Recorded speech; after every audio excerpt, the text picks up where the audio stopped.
হে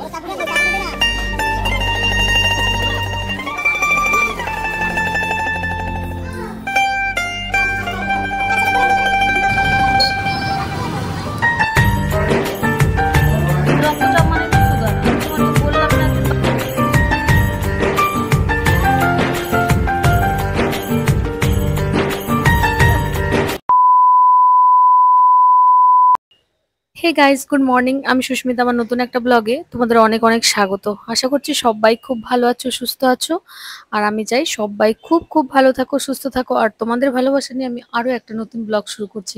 ব্লগটা দেখতে থাকো, আশা করছি সবার খুব খুব ভালো লাগবে। আজ আমি কিন্তু দুজন বাবাকে নিয়ে বাজারে যাব। আর আজকের বাজার থেকে আনা হবে ইলিশ মাছ, কারণ আমার শাশুড়ি মা বলেছে ইলিশ মাছ খাবে। তো ভাবলাম চলো, আজকের মা বাবাও এসেছে আর শ্বশুরমশাই শাশুড়ি মাও আছে, তো আজকের হয়ে যাক ইলিশ। তো তাই দুজন বাবাকে নিয়ে কিন্তু বেরিয়ে পড়েছিলাম বাজারে ইলিশ কিনতে। অ্যাকচুয়ালি আমি মাছ তো কিনি, তবে তেমন ভাবে আমার কেনা হয় না, তাই ইলিশ মাছ কোনটা ভালো কোনটা মন্দ তেমন ভাবে আমি বুঝতে পারি না। তাই বললাম যে বাবা তোমরা দুজনে চলো আমার সাথে, আজকের আমি ইলিশ মাছ কিনবো। তো দুজন বাবাকে নিয়ে আমি ছুটেছি ইলিশ মাছ কিনতে। আর এত সুন্দর মধুর যে কিছু স্মৃতি আমি রেকর্ডিং করে রাখতে পারছি সারা জীবনের জন্য, যে আমি যতদিন বাঁচবো ততদিন এই রেকর্ডিং গুলো দেখতে পারবো। মানে এটা ভেবে আরো বেশি আনন্দ হচ্ছে যে খুশির মুহূর্তগুলো হয় না, চলে যায়, যাতে চলে না যায় তার জন্য ধরে রাখার জন্যই বিশেষ করে এই ক্যামেরাগুলো করা, ভিডিওগুলো করা ভীষণ ভালো লাগে, ভীষণ আনন্দ লাগে। কোনো কোনো মুহূর্তগুলো যখন দেখি না, ভীষণ ভীষণ ভালো লাগে। তো আনন্দ বলো, দুঃখ বলো, সমস্ত কিছু ধরে রাখার একটা উপায় হচ্ছে এই যে রেকর্ডিং করে রাখা। তো ভীষণ আনন্দ হচ্ছিল, আর এগুলো আমি রেকর্ডিং করতে পারছিলাম, তার জন্য আরো দ্বিগুণ আনন্দ বেড়ে যাচ্ছে। আরো আনন্দ কেন হচ্ছে জানো তো? কারণ তোমাদের সাথে এটা শেয়ার করতে পারছি। তোমরাও আমার তেমন ভালোবাসারই লোক, যেমন আমার বাড়ির ভালোবাসার লোক, তাই না? তোমরাও আমার ছোট্ট একটা ফ্যামিলি, তেমন ভাবেই ভালোবাসো, ভালো মন্দটা দেখো, ভালো মন্দটা বলো। তো তোমরাও তো হলে না আমার ফ্যামিলির লোক। তো এই আনন্দগুলো তোমাদের সাথে শেয়ার করতে পেরে আমার আরো দ্বিগুণ আনন্দ হচ্ছে। তো যাই হোক, আমার তো আর কোনো কাজই করতে হচ্ছে না, দেখতেই পাচ্ছ দুজন মা থাকতে আর কি কাজ করব, তাই না? আমি একদম বিছানায় বসে বসে কিন্তু চা খাচ্ছি। আমি বসে থাকি, মা চা করে, আর শাশুড়ি মা আমার হাতে তুলে দিয়ে আসে চা আর বিস্কিট। মানে কি বলবো, এলাহি ব্যাপার হচ্ছে। জানি না কদিন এই এলাহি ব্যাপারটা থাকবে। তো যাই হোক, দেখতেই পাচ্ছ দুজনের কি অবস্থা, দুজন কেমন কাজ করছে আর আমি কেমন রেকর্ডিং করছি, সমস্ত কিছু ভিডিও করছি। এই তো আমার সুখের দিন, আর কদিন পর আবার জীবন যুদ্ধ শুরু হবে। আর এই দেখো দুজন বাবাকে নিয়ে আমি চলে এসেছি বাজারে, আর কিনবো আজকের ইলিশ মাছ। তো সব দোকানেই প্রায় ইলিশ মাছ ছিল, কিন্তু ওই ভালো মন্দ হয় যেটা সেরকম এই দোকান ও দোকান সব আমরা ঘুরে ঘুরে দেখছিলাম কোনটা ভালো কোনটা কেমন। আর বাবাও দেখছিল। তো এই দোকানে বেশ ভালো ইলিশ মাছগুলো ছিল। আর দাম ছিল একটা 1600 টাকা, মানে একটু বড় সাইজ যেটা সেটা হচ্ছে 1600 টাকা।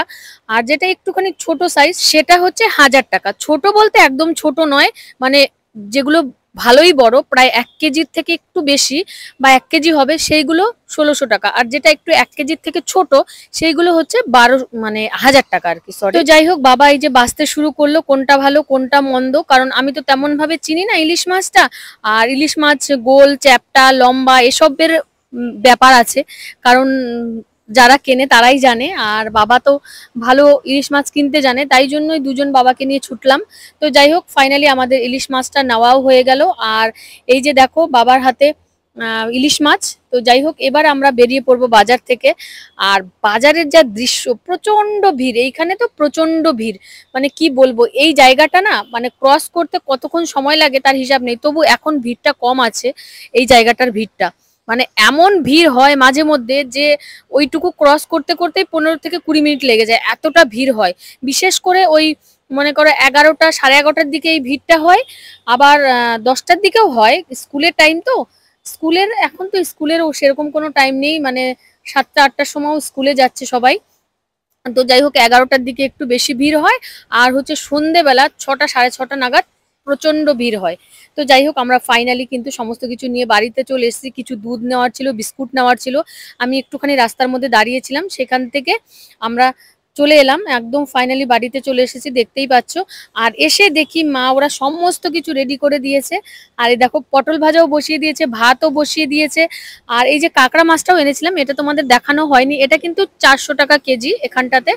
সেই মানে সমুদ্রের কাঁকড়া হয় না, সেইটা কিন্তু নয়, এই যে মানে এই পুকুরের কাঁকড়া। এটার কিন্তু একদমই দাম কম, কিন্তু এখানে কোনো কিছুরই দাম নেই, কম নেই।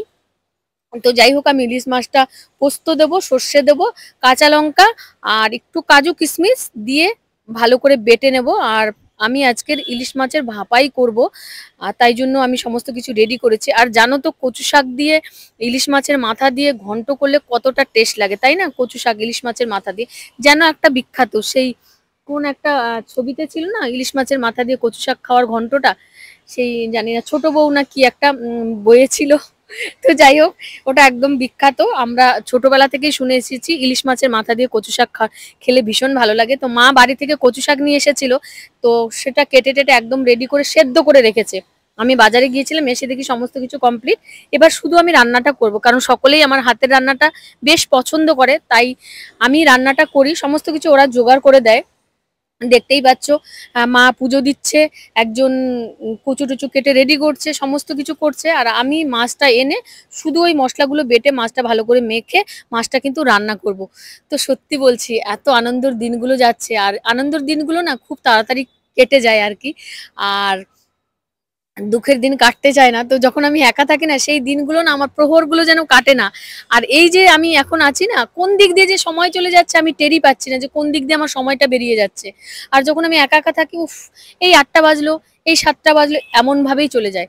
তো ফাইনালি আমি দেখো রান্না বসিয়ে দিয়েছি, একদিকে কচু শাক বসিয়েছি, আর একদিকে বসাবো ইলিশ মাছের ভাপা।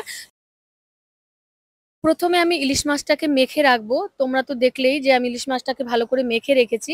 আর তারপরে একটুখানি জল, ওর মধ্যে তেল, একটু কাঁচা লঙ্কা, একটু হলুদ গুঁড়ো আর একটু লাল লঙ্কার গুঁড়ো দিয়ে ভালো করে জলটাকে আমি ফুটিয়ে নেব। আর যখনই জলটা টকবক করে ফুটে উঠবে, তখনই কিন্তু আমি সেই মাছটা দেব, সেই মাখানো মাছটা আর কি, যেটা আমি ম্যারিনেশন করে রেখেছিলাম সেইটা। আর এই যে দেখো, এরকম ভাবে আম মাখা কারা কারা খাও আমাকে বলো তো।